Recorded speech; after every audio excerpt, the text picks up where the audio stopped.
სად შეიძლება დაფიქსირდეს პლაგიატი სადიპლომო ნაშრომში? ეს იქნება ჩვენი დღევანდელი საუბრის თემა. მეგობრებო, გავყვეთ ლოგიკურად სადიპლომო ნაშრომის სტრუქტურას.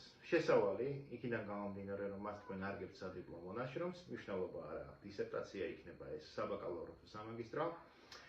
ვერ იქნება ისეთი ნაწილი, სადაც პლაგიატია კონცენტრირებული. ყოველ შემთხვევაში, რაიმე მნიშვნელოვანი პლაგიატის პროცენტი იქიდან ვერ ამოვარდება.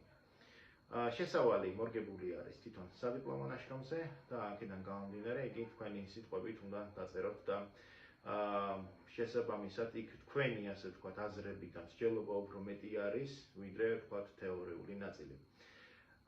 მეთოდოლოგიური ნაწილი. მეთოდოლოგიურ ნაწილში თქვენ უნდა დაასაბუთოთ კვლევის მეთოდის რელევანტურობა, აღწეროთ გამოსადეგობა თქვენი კვლევის მეთოდების შერჩევის ზომა, შერჩევის არეალი, შერჩევის კრიტერიუმები და ასე შემდეგ. აქედან გამომდინარე, მეთოდოლოგიის ნაწილშიც პლაგიატი ვერ იქნება დაფიქსირებული. ვინაიდან თქვენ საუბრობთ კონკრეტული კვლევის ჩატარების მეთოდოლოგიაზე. კვლევის შედეგების ნაწილში პლაგიატი ვერ დაფიქსირდება იმ შემთხვევაში, თუ თქვენ ეს კვლევის შედეგები არ გადმოგიკოპირებიათ საინაღარს და სხვის კვლევას არ ასახებთ საკუთარ კვლევად.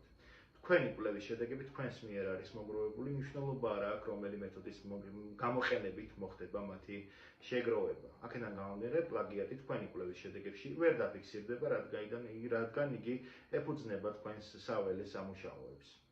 შეიძლება ეს იყოს სამაგიდო კვლევაც, აი სამაგიდო კვლევაში, რაც შეეხება თეორიულ კვლევას, პლაგიატის პროცენტის ალბათობა გაცილებით უფრო მაღალია, ვინაიდან ეგრეთ წოდებული სამაგიდო კვლევები მეტწილად ეფუძნება თეორიულ წყაროებს.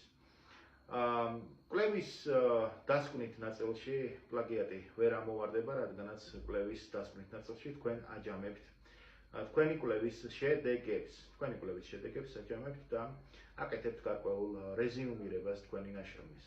გამარტავთ, ასე ვთქვათ, რა მიგნებებია, დადასტურდა თუ არა ჰიპოთეზა და დაშვება, რეკომენდაციები და ასე შემდეგ. რჩება ერთადერთი ნაწილი. სადაც შეიძლება დაფიქსირდეს პლაგიატი. ეს არის ნაშრომის თეორიული ნაწილი, კვლევების შემთხვევაში ეს გახლავთ ლიტერატურის მიმოხილვა.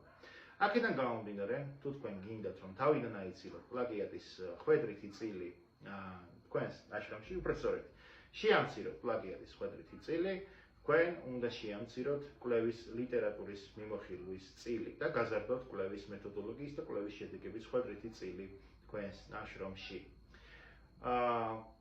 დღეისათვის სულ ეს იყო, რაც მინდოდა მეთქვა პლაგიატის შედეგების თავიდან აცილების თაობაზე. გამოიწერეთ არხის შემდგომშიც გავაგრძელებ ვიდეოების დადებას პლაგიატის პრევენციის შესახებ და მიიღეთ პრაქტიკული რჩევების სადიპლომო ნაშრომის მომზადების თაობაზე. გისურვებთ წარმატებებს მომავალ შეხვედრამდე.